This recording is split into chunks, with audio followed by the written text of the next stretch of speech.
नमस्कार दोस्तों, आपका स्वागत है आपके यूट्यूब चैनल ज्ञान में। जैसे कि मैं आपको सीटेट के लिए तैयारी करा रही हूँ, तो आज हम मैथ का टॉपिक देखते हैं जो हमारा चल रहा था, गणित की प्रकृति। आज हम उसमें आगे देखते हैं कि गणित की प्रकृति में और क्या बताया गया है। ये पेपर फर्स्ट और सेकंड दोनों के लिए है। अगर ये वीडियो आपको अच्छी लगे तो इसे लाइक कीजिए और अपने दोस्तों के साथ इसे शेयर कीजिए, और हमसे जुड़े रहने के लिए प्लीज़ इस चैनल को सब्सक्राइब कीजिए। तो देखते हैं आगे और क्या दिया गया है हमें। तो इसमें देख लेते हैं पहले हम कि सममित रेखा क्या होती है हमारी। थोड़ा पहले हम बेसिक जान ले, फिर इसके क्वेश्चन करेंगे हम। तो सममित रेखा क्या होती है इसमें, तो नोट में हमारा क्या, सममित रेखा का विचार हमारे मन में तब उठता है जब हम एक आकृति को ठीक वैसे ही देखने वाली अन्य आकृति को देखते हैं। तो उसे क्या कहते हैं, हम सममित रेखा कहते हैं। जैसे कि है किसी आकृति में एक ऐसी रेखा जिसके अनुदिश मोड़ने पर आकृति के दोनों भाग परस्पर संपाती हो जाए, तो उसे क्या कहते हैं, उसे हम सममित रेखा कहते हैं। जैसे कि ये बनाया गया है हमारा डायग्राम, तो इसे क्या करेंगे हम, अगर हम इसे बीच में बस मोड़ेंगे ऐसे करके, तो ये बिल्कुल सेम हो जाएगा, यानी कि इसके ऊपर आ जाएगा, बिल्कुल सेम टू सेम आ जाएगा। जैसे कि ये बना रहे हैं हम, ये बना लिया, ये मैंने इसमें लाइन खींच दी बीच में ऐसे करके, तो इसमें हम इसे मोड़ेंगे तो ये सेम मुड़ जाएगा ना ऊपर से नीचे। तो इसमें क्या होगा हमारा, तो ये ऐसे क्या क्या आकृति होगी, ये हमारी सममित रेखा होगी ऐसे। फिर हमारा जैसे कि एच में कितनी सममित रेखा होती है, जो क्या है वर्णमाला में सममित रेखाओं की संख्या। तो ये एच में हमारी, ये एच है हमारा, तो इसमें कितनी सममित रेखा होगी, इसमें हमारी 2 सममित रेखा होगी। एक तो ये वाली होगी और एक ये वाली होगी, 2 होगी। इसमें भी कितनी होगी, इसमें भी हमारी आई में 2 होगी, और क्यू में भी हमारी कितनी होगी, 2 होगी। तो ऐसे हम वर्णमाला में बता सकते हैं कि सममित रेखा कितनी होती है। अब हमारे क्या है, किसी बहुभुज में सममित रेखा की संख्या ज्ञात करना, यानी कि जो हमारे बहुभुज होते हैं, जो हमारे 2 या 2 से अधिक भुजाओं से बने होते हैं, उसे हम क्या कहते हैं, बहुभुज कहते हैं। तो इसमें क्या है, किसी बहुभुज में उतनी सममित रेखा होती है जितनी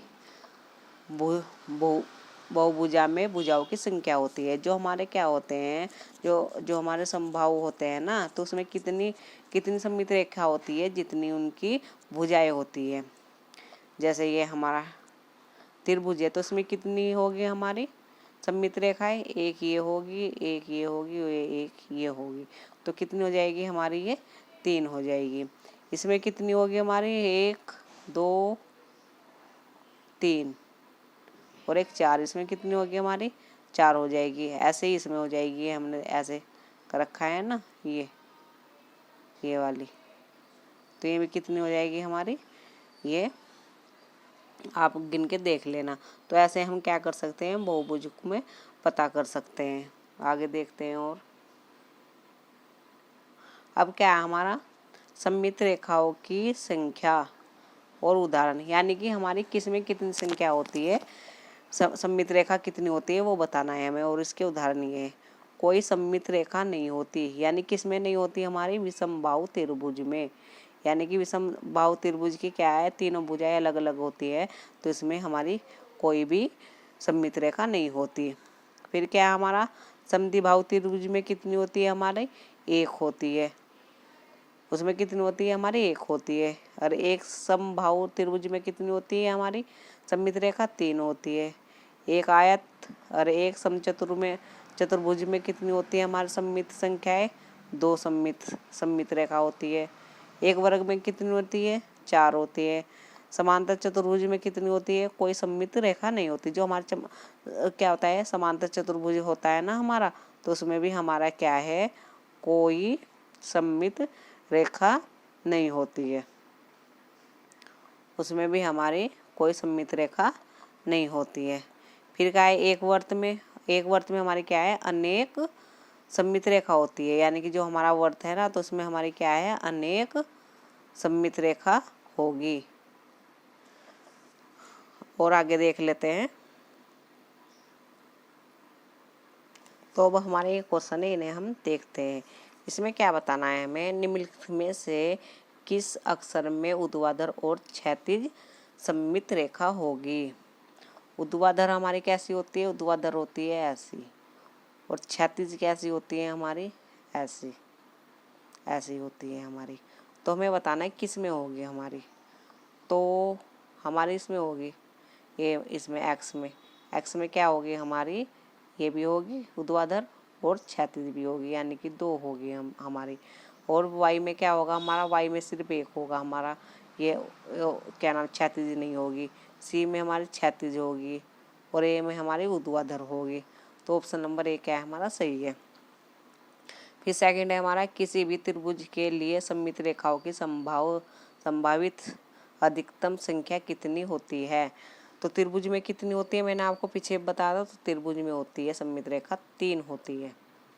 फिर क्या है हमारा, निम्नलिखित अक्षरों के किस समूह में क्षैतिज और ऊर्ध्वाधर दोनों प्रकार की सममित रेखाएं हैं। तो इसमें बतानी है। तो सी में तो हमारी क्षैतिज होगी, पर वाई में हमारी दोनों होगी, पर टी में भी हमारी ऊर्ध्वाधर होगी, पर इसमें क्या होगी हमारी बी में हमारी क्या होगी, इसमें एक्स में ऊर्ध्वाधर भी और क्षैतिज भी, एच में भी हमारी क्षैतिज भी होगी और इसमें ओ में भी हमारी क्षैतिज भी होगी और ऊर्ध्वाधर भी, यानी कि ऑप्शन नंबर बी क्या है हमारा, सही है। आगे देखते हैं। और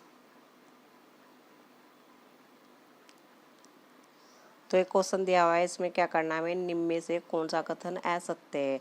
तो असत्य बताना है हमें। तो एक समकोण त्रिभुज में अधिकतम एक सममित रेखा हो सकती है,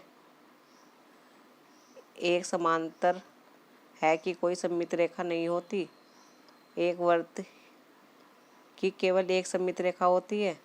तो यही हमारा क्या है, सत्य है। एक वृत्त में अनेक सममित रेखा होती है। तो ऑप्शन नंबर सी क्या है हमारा, सही है। फिर इसमें क्या है हमारा, आकृतियों के उस युग्म को चुनिए जिसकी कोई भी सममित रेखा नहीं है, यानी कि आकृतियों के उस युग्म को चुनिए जिसकी कोई भी सममित रेखा नहीं है। तो समद्विबाहु त्रिभुज और समांतर चतुर्भुज में होती है, विषम समांतर चतुर्भुज में नहीं होती, पर समबाहु त्रिभुज में होती है। विषम त्रिभुज में और समांतर चतुर्भुज में इसमें नहीं होती हमारी कोई भी, इसमें 0 होती है। तो हमें नहीं ढूंढना था। तो ऑप्शन नंबर बी क्या है हमारा, सही है। आगे देखते हैं। और अब हमारा एक क्वेश्चन है, इसमें क्या है, निम्नलिखित में से किस त्रिभुज में कोई सममित रेखा नहीं है। तो किस में नहीं होगी हमारे, केवल समबाहु त्रिभुज में इसमें होती है, केवल समद्विबाहु त्रिभुज में इसमें भी होती है, केवल विषमबाहु त्रिभुज में, यानी कि सी ऑप्शन हमारा सही है। इसमें कोई भी सममित रेखा नहीं होती। अब क्या है, सममित रेखा के अवधारणा का परिचय देने के लिए निम्नलिखित में से कौन सा सर्वाधिक उपयुक्त कार्यनीति कौन सी है।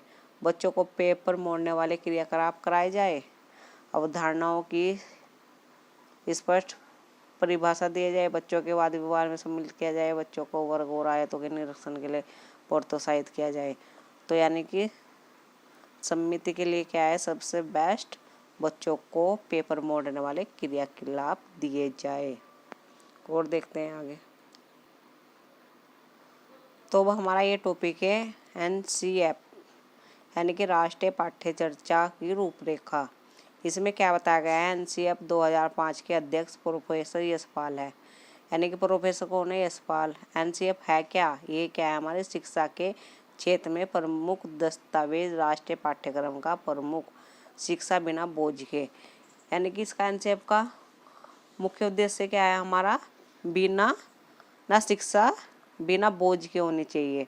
इसका उद्देश्य क्या है हमारा, भारत में स्कूलों के लिए पाठ्यक्रम, पाठ्यपुस्तक एवं शिक्षण प्रथाओं के लिए एक दिशा निर्देश के रूप में कार्य करना। फिर क्या है हमारा, भारत में अब तक 3 राष्ट्रीय पाठ्य चर्चा दस्तावेज बन चुके हैं जो इस प्रकार है हमारा। एक क्या है हमारा, राष्ट्रीय पाठ्यक्रम चर्चा हमारा कब था, 1975 में। फिर राष्ट्रीय पाठ्य चर्चा कौन सा है हमारा, 3 है ना, तो दूसरा कौन सा है, 1988 में। फिर राष्ट्रीय पाठ्य चर्चा कौन सा है, 2000 में।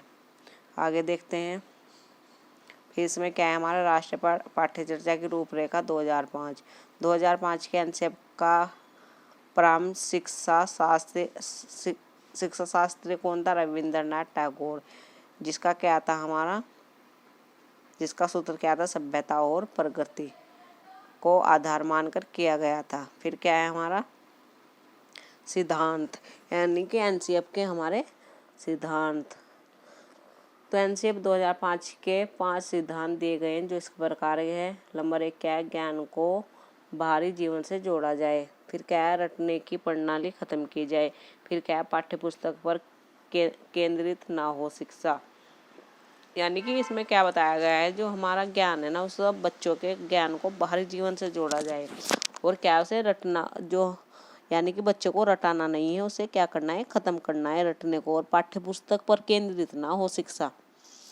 कक्ष को गतिविधि से जोड़ा जाए और इसे लचीला बनाया जाए। राष्ट्रीय महत्व बिंदु को पाठ्यक्रम में शामिल किया जाए।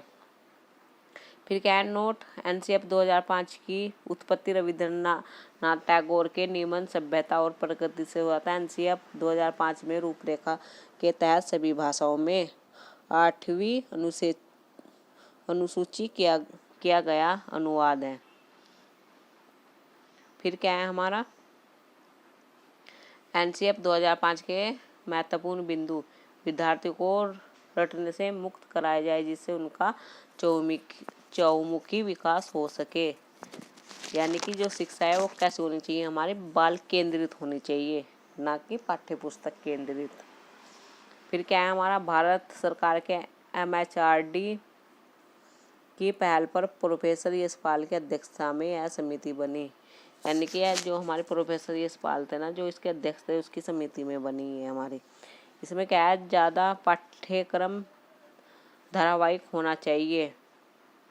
फिर क्या है? राष्ट्रीय पाठ्यचर्या की रूपरेखा 2005 एनसीएफ पाठ में सुधार लाने हेतु अपनाया गया है। यह एक सुधारात्मक है, यानी कि बाहरी ज्ञान से जोड़ा जाए। यानी कि एनसीएफ का मुख्य उद्देश्य क्या है? हमारा जो हमारा ज्ञान है उसे बाहरी वातावरण से जोड़ा जाए जब बच्चों को बताया जाए। और शिक्षा बाल केंद्रित होनी चाहिए, ना कि हमारी पुस्तक केंद्रित होनी चाहिए। फिर क्या? एनसीएफ का निर्माण एनसीईआरटी ने किया। राष्ट्रीय पाठ्यचर्या की रूपरेखा 2005 के अनुसार भाषा बच्चों की मातृभाषा होगी। यानी कि इसमें जो हमारी क्या होगी, जो हमारे बच्चे होते हैं तो उसकी भाषा कैसे होनी चाहिए? मातृभाषा में होना चाहिए। फिर क्या है? एनसीएफ 2005 के निर्देशक प्रोफेसर कृष्ण कुमार है। शिक्षा सूत्र ज्ञात से अज्ञात एवं मूर्त। यानी कि जो हमारा शिक्षण है वो क्या होना चाहिए? ज्ञात से अज्ञात। और फिर क्या होना चाहिए? मूर्त से अमूर्त की ओर। फिर तनाव मुक्त शिक्षा का वातावरण देकर शिक्षा देनी चाहिए। तनाव मुक्त शिक्षा का वातावरण देकर देनी चाहिए। बालक को क्रिएटिव बनाने का पूरा मौका दिया जाए। यानी कि बालक को क्या है? करके सीखने में सहयोग दिया जाना चाहिए। आगे देखते हैं और क्या है। अब हमारा क्या है? ये हमारे कुछ नेगेटिव और पॉजिटिव वर्ड है जो हमारे क्या होता है, हमारे पेपर में आते हैं। तो ये हमारे पॉजिटिव वर्ड पॉइंट है। इसमें क्या है? संकल्प को वास्तविक जीवन से जोड़ना, ये आ जाए तो ये हमारा क्या होगा? पॉइंट सही होगा। फिर क्या है? विद्यार्थियों को चर्चा में शामिल करें, हस्तचालक का उपयोग करें। फिर क्या है हमारा? खोजबीन उपगमों का उपयोग करें। विद्यार्थियों ने एक बाह्य अनुभव कक्षा में रखने का अवसर देता है कि उनके तर्कना को विकसित कर सके। गणित की शिक्षा सबके लिए होता है, सबके लिए क्या होती है? समान होती है। तो ये हमारे क्या है? Positive point. फिर क्या है? हर संभव प्रयास करें कि उनके सोच का गणितीयकरण किया जा सके, संगत विचारों को प्रोत्साहित दिया जा सके। तो ये हमारे क्या आते हैं? Positive point. और ये क्या है? हमारे नेगेटिव पॉइंट। इसमें क्या है? व्याख्या करना, जहाँ व्याख्या करना होगा वो हमारा गलत हो जाएगा। क्या हो जाएगा हमारा? वो ऑप्शन गलत हो जाएगा। फिर क्या? निर्देश उपदेश देना, परिभाषा और सूत्र याद कराना, बहुत सारे कार्यपत्रक देना, किसी भी प्रकार का भेदभाव, जाति, लिंग, ये क्या हमारे नेगेटिव पॉइंट है। बार बार शांति का वातावरण स्थापित करना, पाठ्यचर्या किताबी पर केंद्रित होना, तो ये क्या है? हमारा ये हमारे निगेटिव पॉइंट है, आप इन्हें अच्छी तरह से और देख लेना। तो ये हमारा क्वेश्चन है। इसमें क्या है, राष्ट्रीय पाठ्यचर्या रूपरेखा 2005 के अनुसार निम्नलिखित में से कौन सा संस्कृति संस्थान गणित शिक्षण शास्त्र में सबसे न्यूनतम योगदान देने वाला माना जाता है, यानी कि न्यूनतम बताना है हमें। कहानी और किस्से जिसमें संख्यात्मक पहेली सम्मिलित हो, गणना और परिकलन का पारस्परिक और व्यावहारिक ज्ञान, शिल्प उपकरण जिसमें से आकृतियों और सारणियों का प्रतिमान पैटर्न सम्मिलित हो, या रटकर याद करने की विधि। तो इसमें हमारा न्यूनतम कौन सा होगा, ये वाला रटकर याद करने की विधि। और देखते हैं, ये तो हमारा यही है, पिछले वाला ही। इसमें देख लेते हैं हम। तो एक क्वेश्चन दिया हुआ है, इसे भी देख लेते हैं हम। इसमें क्या है, हमारे राष्ट्रीय पाठ्यचर्या रूपरेखा 2005 के अनुसार निम्नलिखित में से कौन सा गणित पाठ्यक्रम का उद्देश्य नहीं है। तो नहीं बताना है हमें। इसमें क्या है, गणित को छात्रों के दैनिक अनुभव से सम्मिलित करना, ये तो होता है। बच्चों के विचार प्रक्रिया का गणितीकरण, ये भी होता है। कलन विधि पर अत्यधिक बल देना, यही हमारा क्या होगा, गलत हो जाएगा। यानी कि रट के याद करना, ये क्या हो जाएगा, हमारा नहीं होगा। आगे देखते हैं। और ये क्वेश्चन दिया हुआ है, इसमें क्या है, राष्ट्रीय पाठ्यचर्या रूपरेखा 2005 के अनुसार निम्न में से कौन सी उच्च प्राथमिक स्तर पर गणित पढ़ने का अनिवार्य लक्षण नहीं है। तो नहीं बताना है हमें। तो इसमें क्या है, शिक्षार्थी की विचार प्रक्रिया का गणितीकरण करना, गणित विषय ज्ञान की प्रमुख उच्च स्तरीय अवधारणाओं से छात्रों का परिचय कराना एवं उनके लिए आधार बनना, संख्याओं, दिक् स्थान और संक्रियाओं के बीच अंधे संबंध से अवगत कराना। फिर क्या, होनहार छात्रों को प्रतियोगी परीक्षा को उत्तीर्ण कराने में सहायता करना। तो नहीं बताना है। तो ऑप्शन नंबर डी क्या हो जाएगा, हमारा इसमें सही हो जाएगा। तो ये मैंने आपको टॉपिक कराए हैं दो, एक सममिति रेखाएं बताइए और क्या बताया, एक एनसीएफ 2005। अगर ये वीडियो आपको अच्छी लगी हो तो इसे लाइक कीजिए और अपने दोस्तों के साथ शेयर कीजिए, और हमसे जुड़े रहने के लिए प्लीज़ इस चैनल को सब्सक्राइब कीजिए। तो धन्यवाद इस वीडियो को देखने के लिए।